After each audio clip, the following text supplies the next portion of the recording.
people have really strong ideas about it. And it's very similar to how when I was a young parent or a new mom, I felt so overwhelmed and confused by all the conflicting advice about how to raise kids. Yeah. And the best advice I ever got on how was someone who told me, do what works. And so I apply that with running and nutrition. Do what works for you. So that's easier said than done. I mean, to figure out what works for you takes some trial and error and research. Hello, everyone, and welcome to the Ultra Running Summit Series. I am your host, Eric Bromell, and my guest today is Sarah Lavender Smith. Sarah is a long-distance trail runner, coach, and writer who last year published the book, The Trail Runner's Companion, a step-by-step guide to trail running and racing from 5Ks to ultras. Sarah is also known in the mountain and trail running community as a writer for Trail Runner magazine, a columnist for Ultra Running magazine, and co-host of Ultra Runner podcast.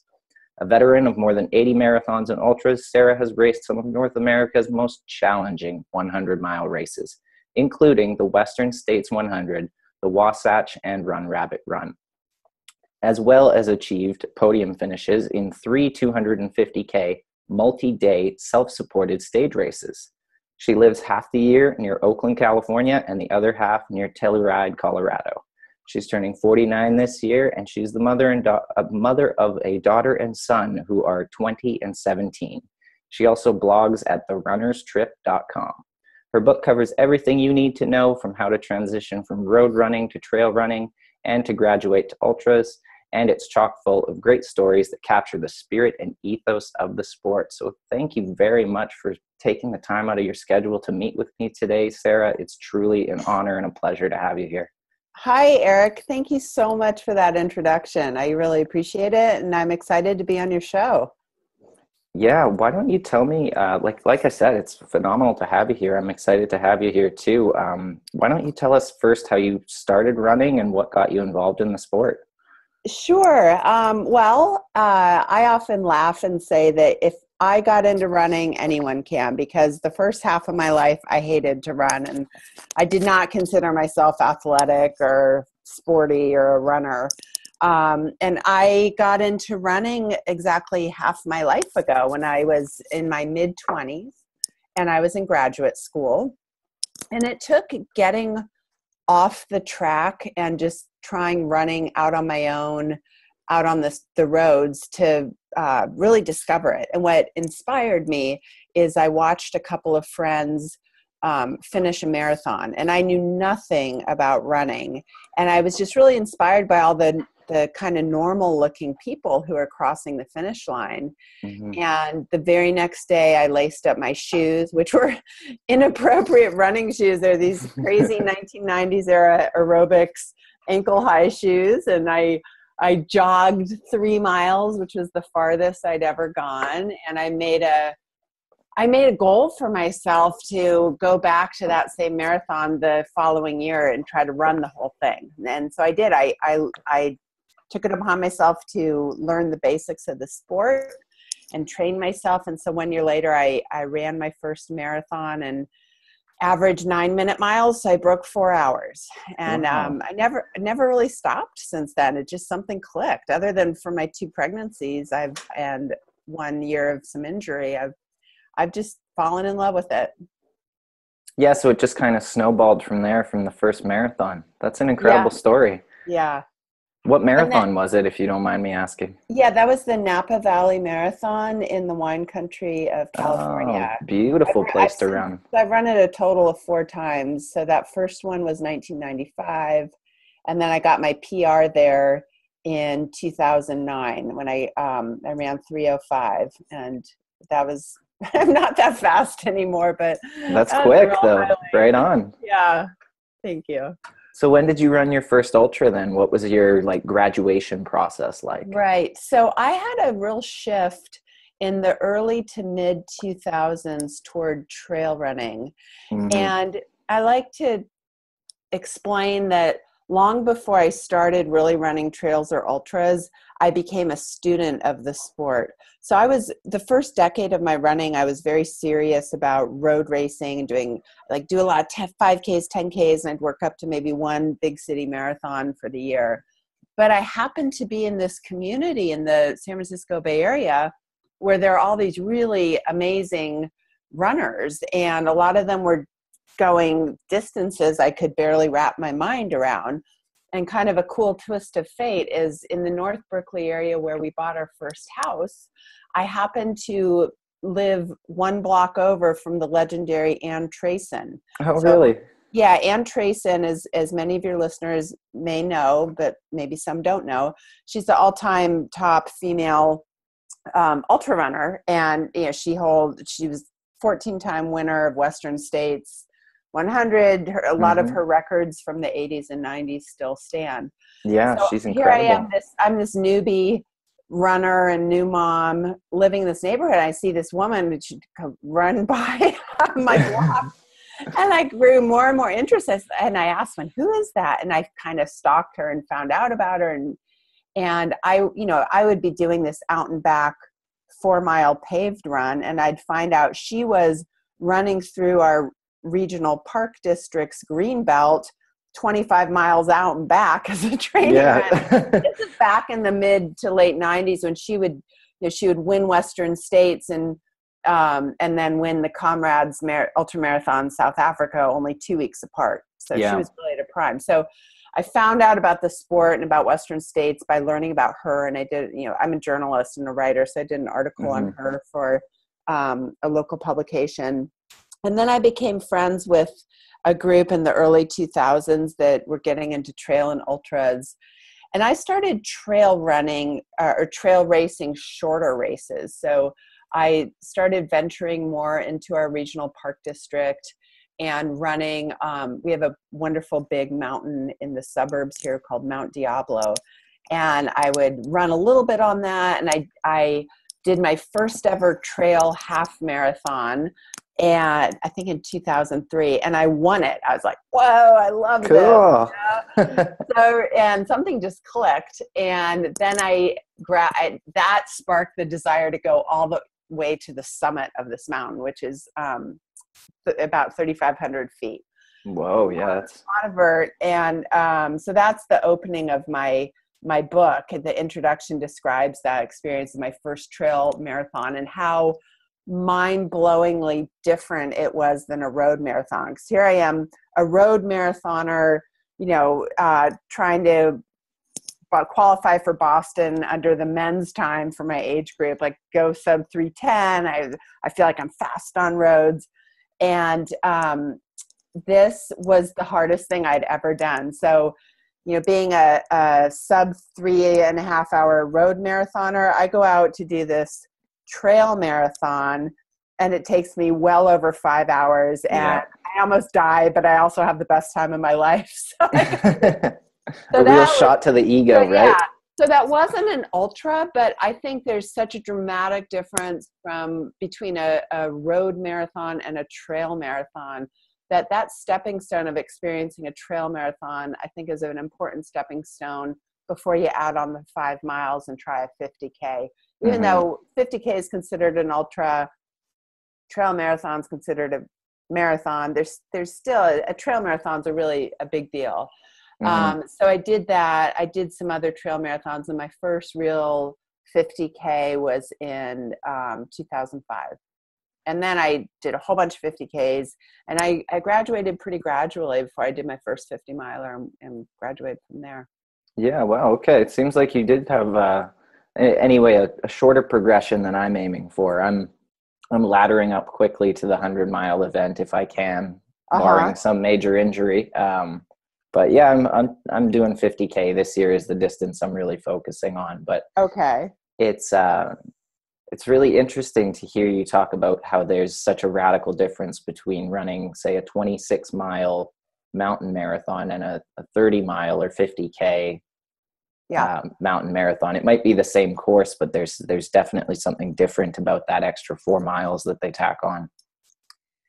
Yeah, I mean, it depends on the course, but generally speaking, I mean, with any significant trail marathon or trail ultra, you're going to have a great deal of variability in terms of terrain, in terms of elevation gain and loss. Consequently, your pace will be highly variable. So when I trained for a road marathon, when I was training for Boston or something, I dialed in my marathon goal pace, and every mile I was within about 10 seconds of that same pace, whether it was a 7:30 or whatever.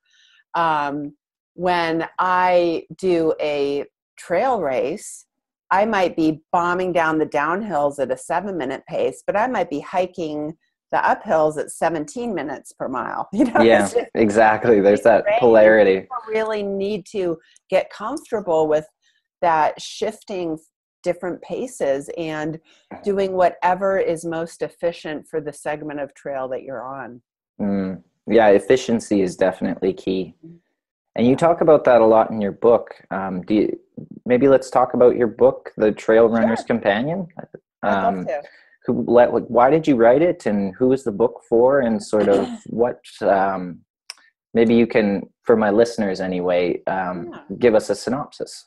Sure. So, well, the synopsis in a nutshell is the subtitle. It's a step-by-step guide to trail running and racing from 5Ks to ultras. And I wrote it for a few reasons. One, I wanted to distill all of my coaching knowledge in a way that people could effectively self-train. And by that, I mean that they could figure out how to structure their daily, weekly, and monthly training in a really healthy way that makes progress and makes progress in a very sustainable but effective way. But I also wanted to inspire and to share something about the sport, because I've been covering this sport and a part of it for quite some time now. And I see a huge amount of change from the mid-2000s over the past decade to where we are now. And with the sport growing and changing, I wanted to share some of the history and the ethos and values of the way it was when I got to know the sport in the early to mid 2000s, and what I love about it, and really try to preserve and promote a lot of those values. So every chapter opens with some memoir or storytelling, and then I get into very specific advice. And what I try to do in the first half of the book is give really sound fundamentals of training principles for any distance, about how to structure your training week and what a good training week looks like. Whether you're training for a half marathon or a 50 miler, it's still going to have the same principles. And I also share a lot of very specific trail specific techniques, whether it's uphill and downhill running or safety or etiquette and nutrition and hydration.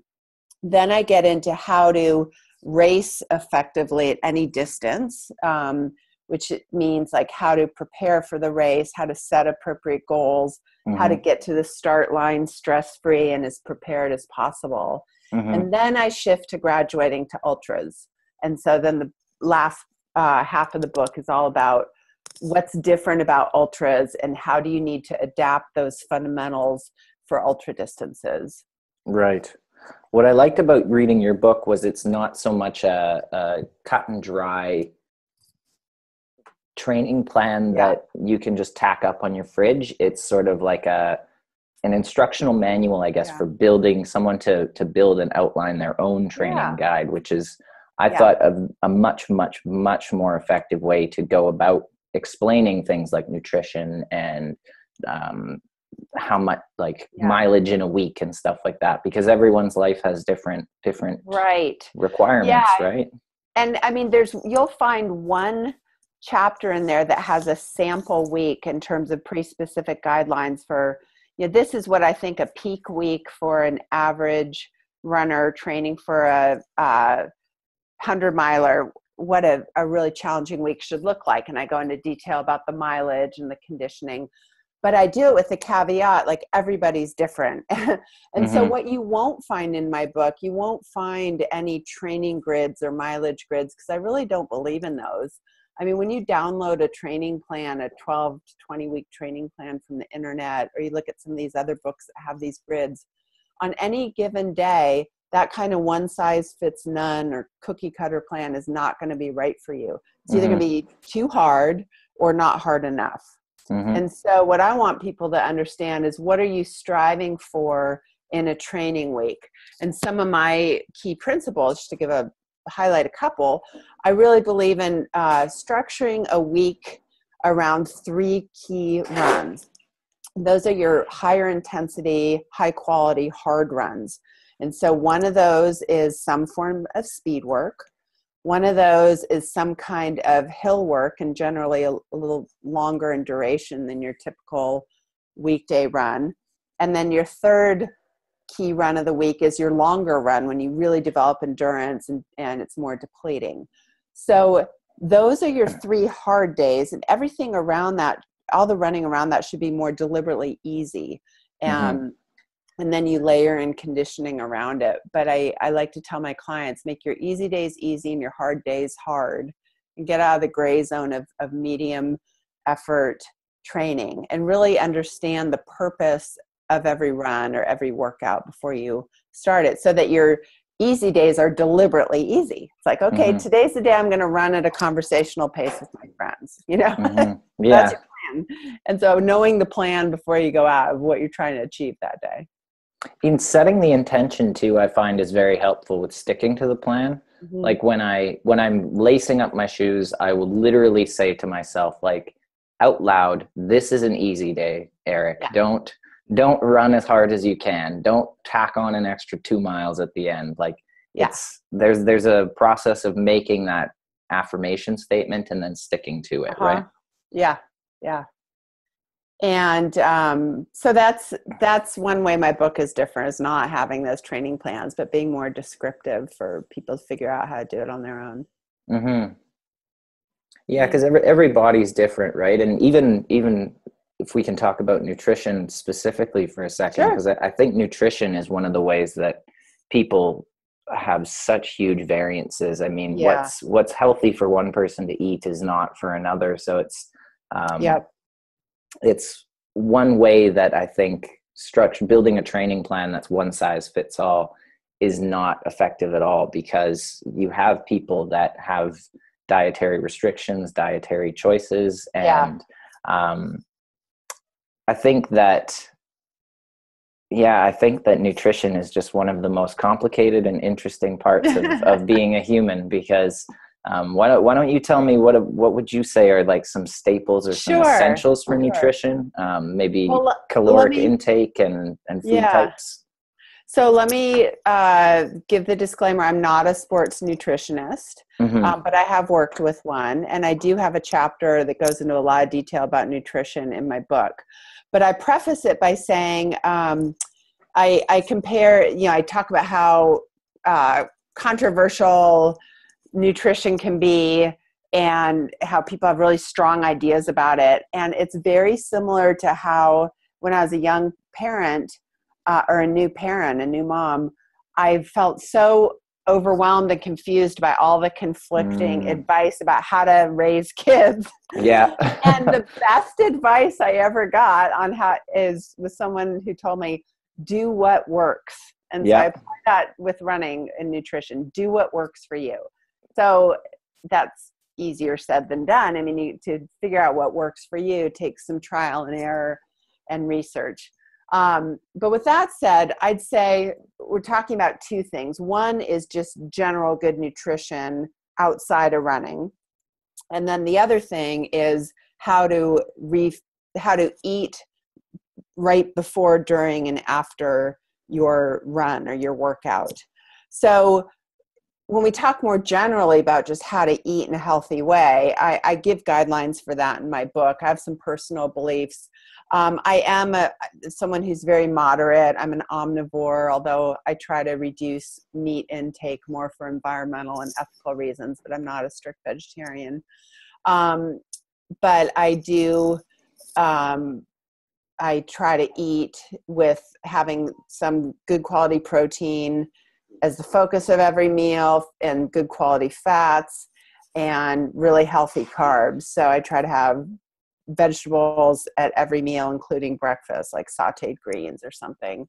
Okay. But I just really believe in it's not just what you eat, but it's how you eat. And probably my nutritional downfall is I eat a lot of healthy food, but I often eat too much of it because I don't eat in a mindful way. So I fail to respect my hunger and fullness cues. So practicing good mealtime behavior of sitting down to a meal, appreciating the meal, eating slowly, that's something I need to work on, especially you at and me night. both. Yeah. Yeah.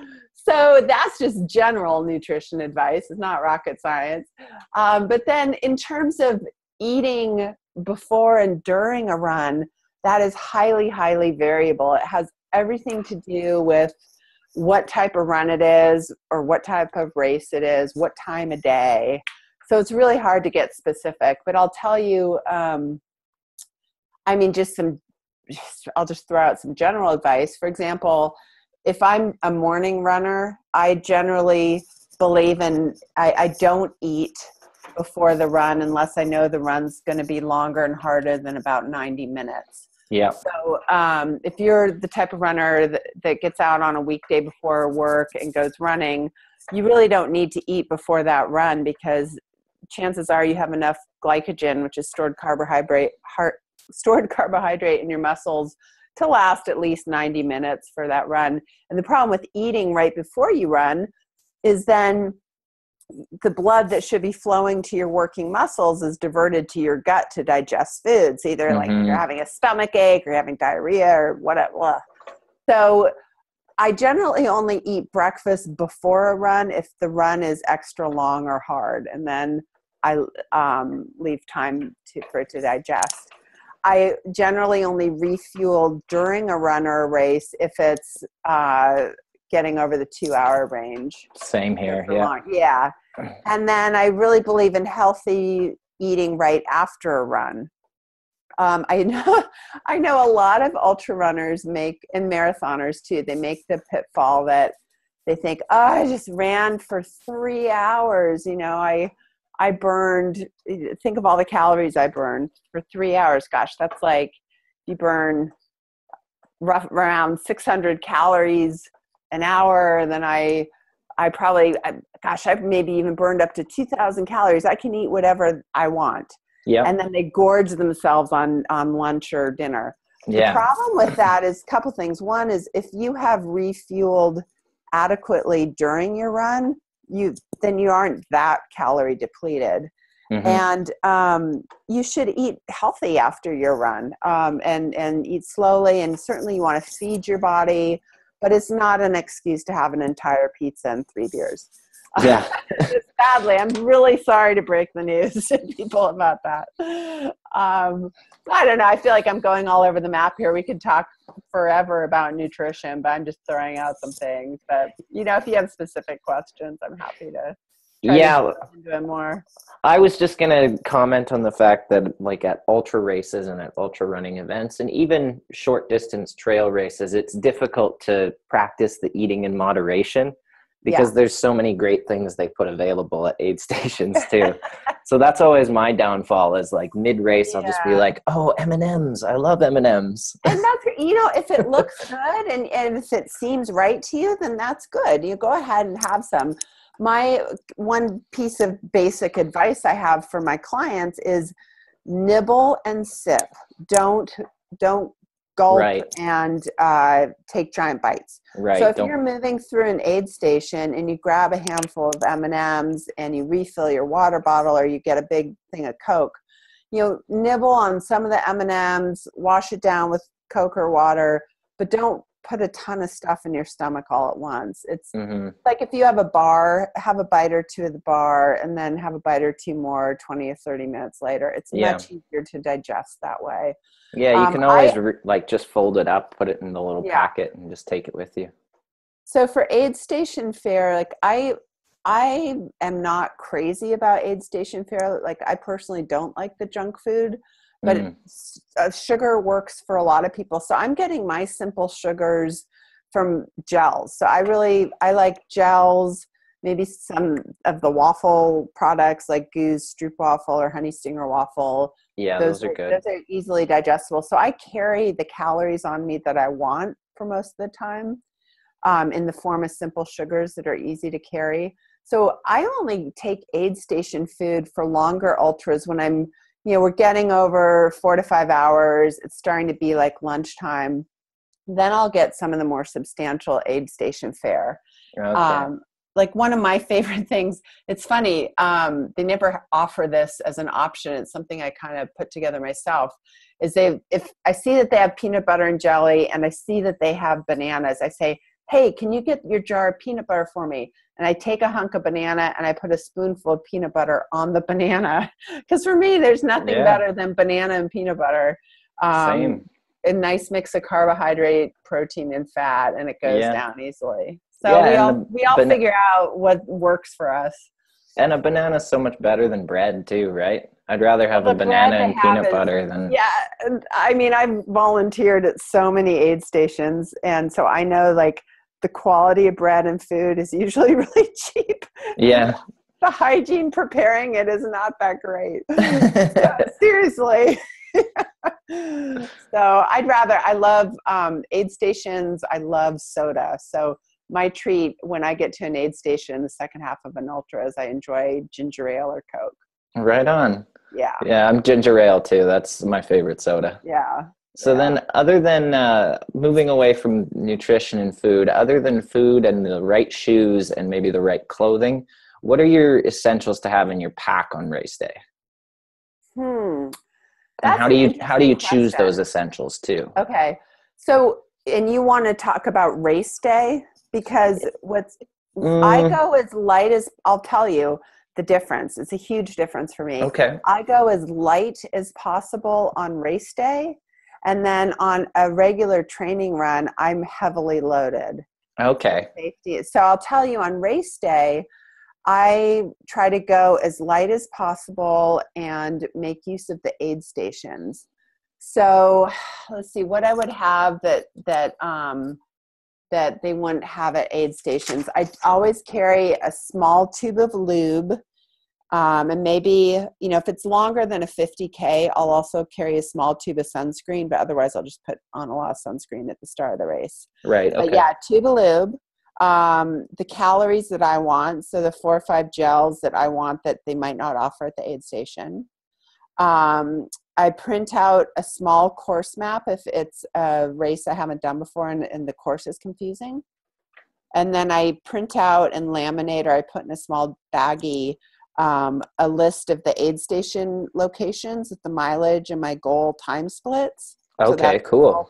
And then I make a critical decision about whether to have music, and I feel very divided about whether to listen to music, and I generally save it only for really long ultras like my 100 milers, and then I make a specific decision. It's like, okay, I'm going to save my music for between mile 50 and 75, but generally I don't like seeing earbuds in races, and I think you can fuss around with your music, and I make a decision whether to carry my phone or not. I generally won't carry my phone unless it's a remote ultra where it might come in handy for safety. Yeah. Okay. But when I race seriously. And these people who are on their phone calling their partner for moral support or taking photo, I'm like, geez, please put your phone away. Yeah, they'll meet you at the finish line. Other days. That's, actually I shouldn't be so harsh. Some people, I can understand, like you're running along, you want to grab some photos. There's nothing wrong with that. The problem is too many people use their phone as an excuse to stop and take a rest and get distracted from doing the best they can out there. Yeah.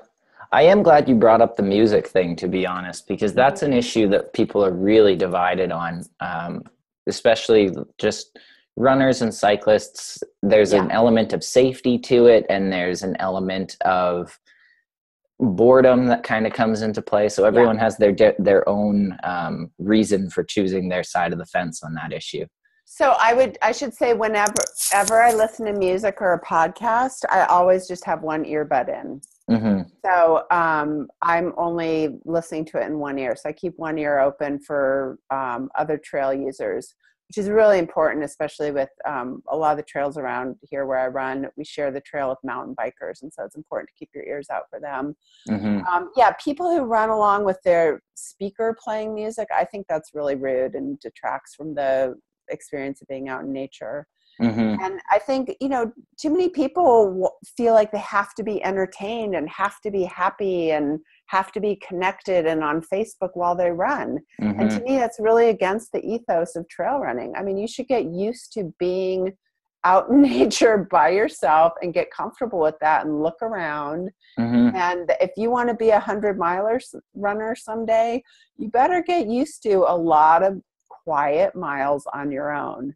And if you are the type of person that can't be off Facebook or can't unplug from your music, then I think you need to work on that to really run ultras. Yeah, there's an element of patience to it and just peace of mind and so many other values and virtues that you get from just the silence of being out in nature. Yep. So I can tell you, if you want to know what I put in my pack on regular solo running. So everything but the kitchen sink, I'm guessing. Yeah. And the reason why is it's heavy, but so some of the races I've done in the past are self-supported multi-day races where you have to carry all your food and sleeping gear for a week. And so you've got a 20-pound pack. That's the best shape I've ever been in, is when I do pack training. So I think there's nothing wrong with having a little extra weight in your pack because it's actually boosts your endurance training. Yeah. But I'm really big on first aid. And so I have wilderness first aid training, not just for myself, but I want to be a good trail steward if I come upon anyone who's hurt. And so I carry first aid supplies, which includes, all the bandages and syringe for irrigating cuts and ankle wrap for sprained ankles, gloves I always have surgical gloves on me because in case I have to help someone, but also if discover it's cold, then they can come in handy just as regular gloves for warm. Yeah, multi-use. Yeah, I always have an extra layer for changing weather. Even if it's just a folded up plastic garbage bag or cheapo poncho, but always having an extra layer is important. What else? If I'm doing a run in the afternoon, even if I expect to be back by 3 p.m, if it's in any kind of unusual area or there's any element of risk, which is most of the time, I'm going to take a source of light. I'm not just going to rely on my iPhone's flashlight working. I usually don't take a full headlamp. I have a really great lightweight flashlight. So I take that. So all these things, I always have some kind of form of navigation. So I've got my compass on my watch, I bring a map. I don't rely on my cell phone. I'm always in the habit of, if I'm going by a trailhead and they have a map of the trailhead, then I'll, on a sign or something, I'll take a photo of it. So I have that photo on my phone. I put my phone in airplane mode so that I save battery, all these kinds of things. So I take a lot of stuff on a regular run. Oh, and extra calories and water. Always take more calories than you think you need. If you don't use them, that's fine. But maybe you'll come across some other runner who's bonking or in trouble, or maybe you'll sprain your ankle and be stuck for an hour. You just never know. Yeah, that's very noble of you for you to do that, to think of all the other runners out there like that and bring a first aid kit and the extra food. It's you're a great community member. It's important. For example, I always carried dosages of Benadryl, because what if someone out there gets stung by a bee and is having a severe allergic reaction? Oh, yeah. These things really happen. And a lot of people would never even think of that as a reality, right? Yeah. So anyway, I encourage people to learn some wilderness first aid. It's useful and it comes in handy. And that makes a great segue actually into my next question. I'm wondering if you can tell me about maybe the biggest meltdown or emergency or bad situation you might have faced on the trail yourself and how you overcame it. Oh, sure. You mean in a race or just out in the open? Yeah, just like out on the trail, what like if you were on a training run or if it was a Yeah. race and it was a big meltdown? So, well, I'm going to tease my book and hopefully it'll make people interested in buying it. So, like, one of the scariest things that ever happened, I describe in detail, is the story that opens the chapter on trail safety. And so my husband and I had a very bad encounter, but I'm not going to say anything more. You got to read it. But other than that, I had a really bad fall. Ironically, it was, or not ironically, just fortunately, I should say. It was just a few weeks after I took my first wilderness first aid class. And my husband and I were out hiking and running in southwestern Colorado on a pretty gnarly trail that goes over about 12,500 feet above tree line. It was cold out. And I was coming off the saddle of the mountain, and there's what's called a talus field. And talus is chunks of rock, kind of like broken plates, flat, sharp rocks that cover a whole mountainside. And I'd just been a pacer at Hard Rock, and I was picturing Killian and Anna Frost and all the other hot shots. I wanted to practice my downhill technique. So I told my husband to watch this. I'm like bombing down this talus field of rock. And somehow I managed, or maybe it's my movement, all these rocks above me start to move and tumble down. Oh no. And this basketball sized rock with a very sharp edge slams into my ankle. Oh. And I don't know if my ankle was broken or not. It hurt like crazy. And I looked down and it is gushing blood. Oh. I mean, it was like a sliced open puncture wound.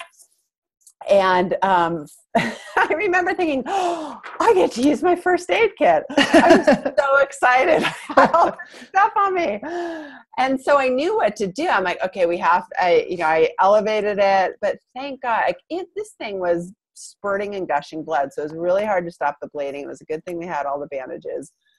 Finally stopped the bleeding. And then I had the ankle wrap bandage to stabilize it enough. And it was getting freezing cold. So thankfully we had enough layers. But if I didn't have that stuff, there's no way I could have stopped the bleeding or put weight on my ankle. So we were able to stabilize it enough that I could limp down to the trailhead. I mean, we still had like 6 or 7 miles to go. And we didn't get hypothermic because we had the extra layers. So I was really happy about that situation, that it had an okay ending. Yeah. Just because of what was in my pack. It sounds like being prepared really saved you there. Yeah. And it could happen to anyone. Yeah, it really could. Yeah. But I don't, meltdowns, I think in a race setting, I'm proud of the fact of all the races I've done, I've had only one DNF.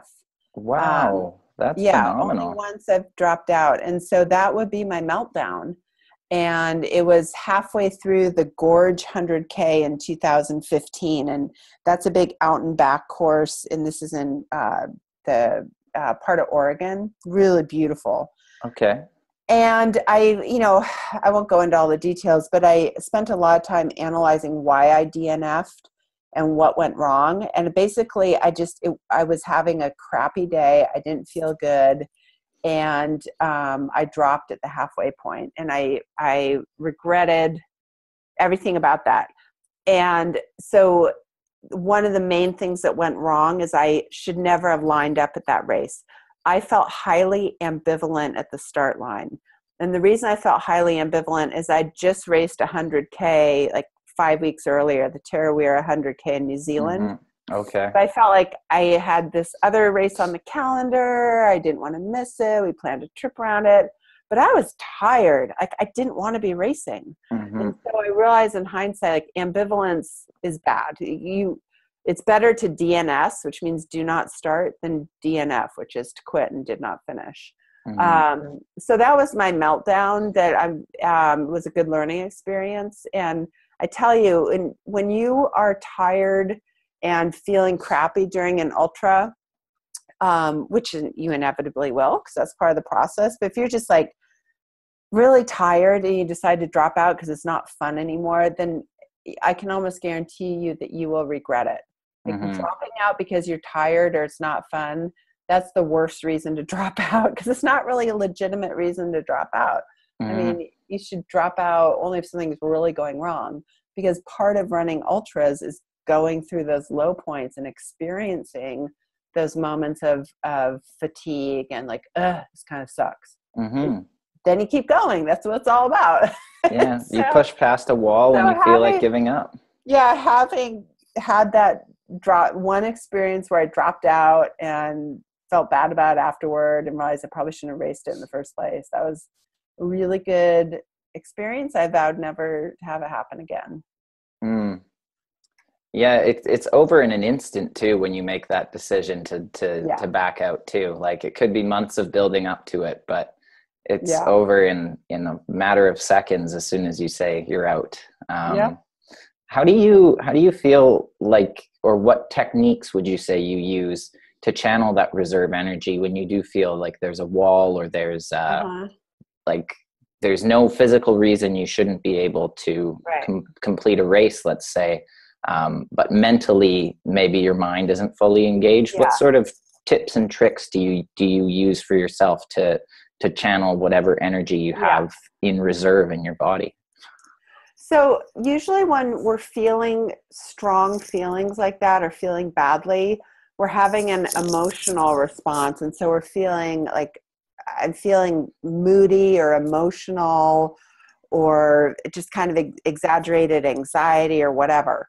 So I try to pull back from that by being businesslike. I think, okay, I have a job to do, and I try to get kind of professional or businesslike and matter of fact.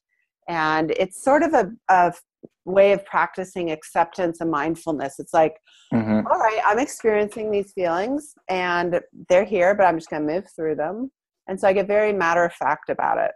If that doesn't work, then I really do what we learn to do in meditation or yoga, which is just center myself on my breath. So instead of thinking all these bad thoughts and feeling all these bad feelings, I'm just going to focus on my breath. Like I can breathe.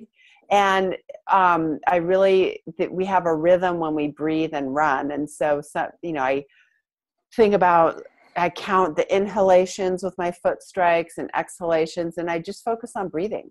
And then once my breathing is steady, then I might do a head to toe body scan. I think, okay, I'm starting at my head, nothing's achy there. Oh, I notice my jaw is kind of tight, so I'm going to relax my jaw. Oh, my shoulders feel good, and I relax my shoulders. And so I just go down my whole body. And my knee's feeling a little tweaky, maybe if I run a different way. And so I just get very mindful and centered on like just my body and the moment. So those are those two things. And then, never forget that if you're feeling negative, it's so often, usually more often than not, a case that you just need to eat something. You probably should just try a gel, have some sugar and caffeine, and 10 minutes later you'll feel better. Yeah, sugar and caffeine. That's it. So you mentioned meditation and yoga. Is that a big part of your training too? Is some mental and No, I mean, I don't practice meditation in a really consistent way. I don't practice yoga in a consistent way either, although I do it on my own at home in shorter segments, just because I can't bring myself to go to an hour-long yoga class that takes 20 minutes to drive to. I'm like, I'd rather just do some yoga sequences for 20 minutes at my home. Yeah, so it's not a big part, but I've learned enough that it helps me in running. Yeah, it helps in recovery too, I find, is where it helps me out. So is a big part of your training then focused on the running itself, or would you say nutrition and running and maybe something else sort of play equal parts in your training? We haven't talked about strength conditioning, and I do not a huge amount, but a consistent amount of strength conditioning. Okay, cool. As I explain in my book, I make a distinction between cross training and conditioning. Mm-hmm. And I use the phrase cross-training to mean a different kind of recreational activity, such as cycling, Right. or playing racquetball, or going to a Zumba class or whatever. I would consider that cross-training. Because it still focuses more on the aerobic fitness side of And things. it's like another recreational activity. Mm-hmm. But when I talk about conditioning, it's very specifically centered on strengthening certain parts of your body and doing physical therapy, really, which means addressing certain areas that might be imbalanced or weak, so that you are a balanced and symmetrical and healthy runner. Mm-hmm. So I'd make sure that at least 2 times a week I do upper body work, which is mostly core, my abs and glutes and lower back, and then some basic arm conditioning. And then I incorporate lower body conditioning as one of my hard day runs. Usually after I do hill work, then I'll add on lower body work, and maybe some plyometrics. And all this, other than my arm work, I do use dumbbells for basic bicep and shoulder and tricep work. But pretty much everything I do is just body weight centered. Right. Anywhere. And if I want to work my arms and I don't have weights, I just do push-ups or tricep dips off the edge of a bench. Yeah. But I don't think you need a gym membership, is my point. You don't need a personal trainer. You don't need to spend an entire hour working out. You can, rather than paying for a gym membership and a trainer and going to the gym once a week for an hour, I think you'd be better off doing 3 20-minute sessions on your own with body weight throughout the week. It's more time efficient. So that's my chapter in my book on conditioning, really tries to explain how to do that. Yeah, and I really liked your book for that, because it's very functional, it's very practical, it's very easily applied to everyday life. Thank you. And I work out very much the same way. I do have a gym membership. I don't love going.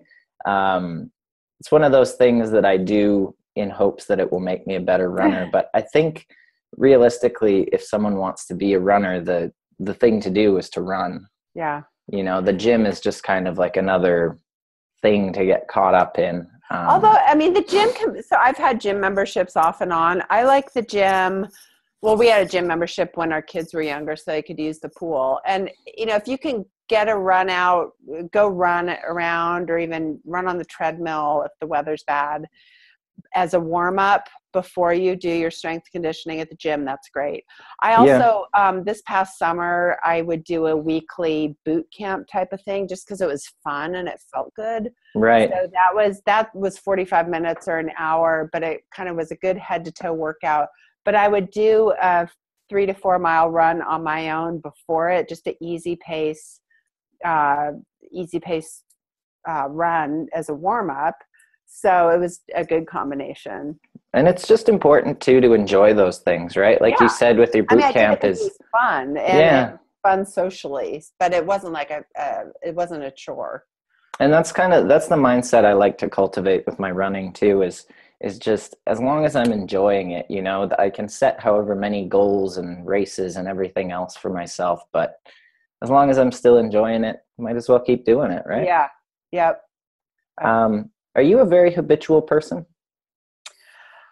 Yeah, I think so. Do you have daily habits that you rely on? Is there maybe something more than a cup of coffee that you would say is something you have to do every day?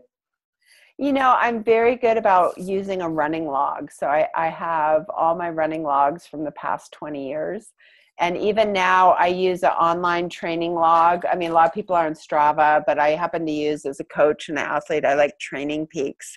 So I have all my data and stuff logged, but I still keep a written log. So it really helps me. This is more of a weekly habit, where on Sundays I sit down and I plan my week I schedule my workouts and look at our family calendar and think, okay, how am I going to fit this in? What am I doing this week? And I think about how it fits in the context of my whole training block. And, so I plan my workouts for the next week. And then once a day, I log them. Okay. and I make notes about my moods. And so it's like a mini journal kind of thing. Right. So Okay. that's one thing. And then I guess, talking about other healthy habits is I always try to plan dinner because I love cooking and dinner times are really important. So if we're going to cook dinner at home, then I plan I meal plan, and then I enjoy shopping and I enjoy cooking. And a lot of people have such crazy busy lives. They don't have, I mean, that's a luxury. It's really hard to fit in time to do that, but it's, I think it really pays off, and it's good for families and good for your body and good way to end the day.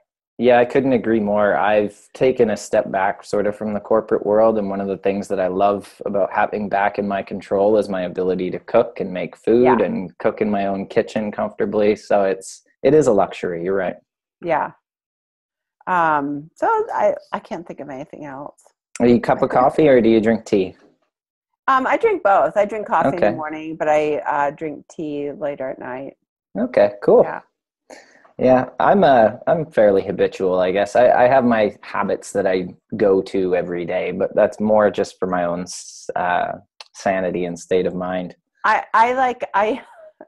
This is based on my kids and their lifestyles and friends. I guess this is very old fashioned, but I'm a stickler for making the bed. I'm like, if you're going to start the day right, you got to make your bed. I hate unmade beds. Me too. My kids, I mean, I don't know why, with my example and how I've raised them, they never make their bed. But, oh, no. Gotta pick your battles. Yeah. So do you feel like your running and your involvement in the running community has enabled you to change the world? To change the world? Yeah. That's a huge, I don't think so. No? Maybe change some people's lives, but I mean, when I think of changing the world, I think of like getting a new president in office or fixing global warming. Those are the big changes, I guess. Yeah, I mean, it's certainly, I hope it's affected positive change. I'm really grateful that I have a few outlets where I can hopefully influence or inspire some people through, I frequently co-host on Ultra Runner podcasts, and I've been writing for Trail Runner magazine for about a decade, and my blog is still going. So so through that, I hope I've made some help some people, and I really hope my book changes the way people approach trail running and makes them love running more and makes them more satisfied with it.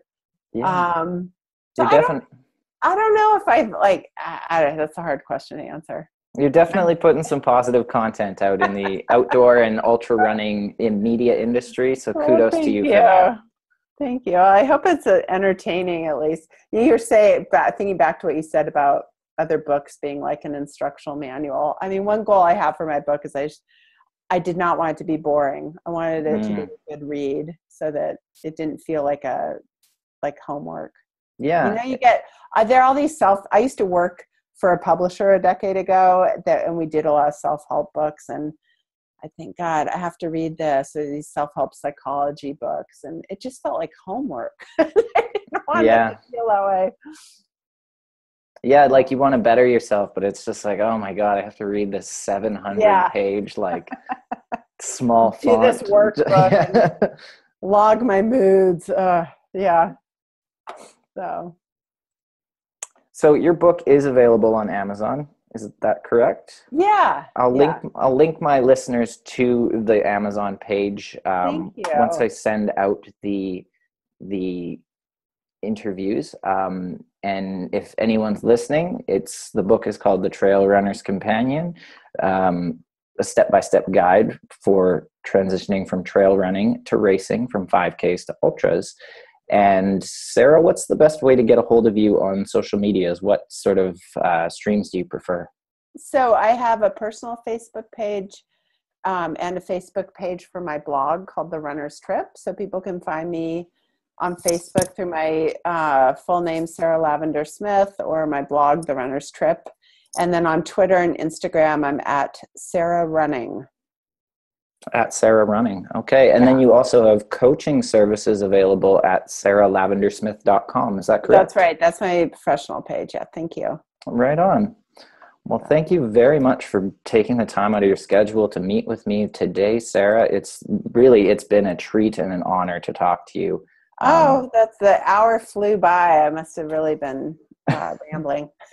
No way. I was listening eagerly and learning a lot. I guarantee you that.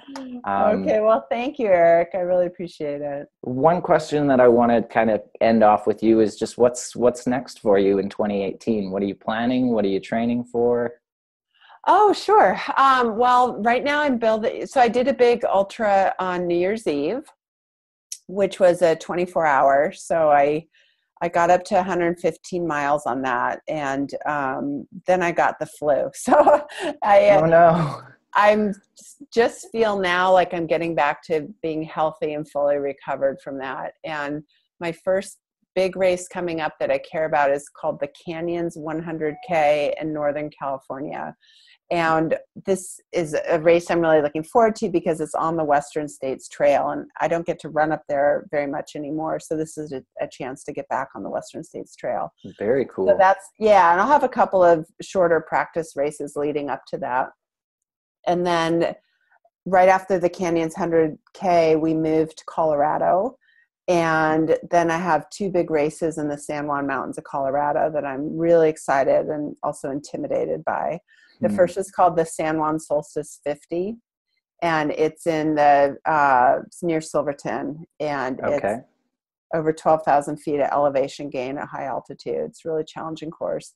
And then I signed up for the Ouray 100, which is similar to the Hard Rock 100. It's kind of sprung up in the last couple of years as an alternative to Hard Rock because Hard Rock is so hard to get into. But it's in the similar, it overlaps a lot of the mountains. So I really have my work cut out for me, but I'm very excited about it. Yeah, some high altitude races you're going for this year by the Yeah. sounds of it. Yeah. I mean, I've raced in the San Juan Mountains before, and it's, being at that altitude is something else. I mean, our house is at 9,000 feet. So just living there is good acclimation, but the mountains go up to 13 and 14,000 feet.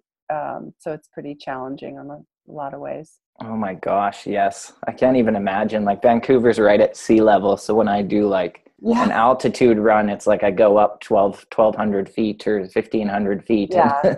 I look down and it seems so high, but then I just think, wow, 12,000 feet would be Yeah. something else. Well, it's not just the thin air, it's the extreme weather. I mean, it's just, you get everything in the matter over a course of 2 hours. It's crazy. Mm, So it's a lot of fun. It's yeah. fun as long as you don't get hit by lightning. Yeah, it's always fun till somebody loses an eye. Yeah, yeah, yeah. Well, once So, again, thank you very much for being here with me, Sarah. It's been a treat to talk to you. yeah, Best of thank luck you in so your much. races this year and with the book launch and everything. I really appreciate it. And I'm looking forward to listening to other people you've interviewed on the series. It sounds like a great project you're doing. Oh, thanks. Yeah, All right. they'll all be released in April, so I will keep you posted on those. Okay, good. Thanks, Eric. Okay, take care. Have a nice day. All right. Bye-bye.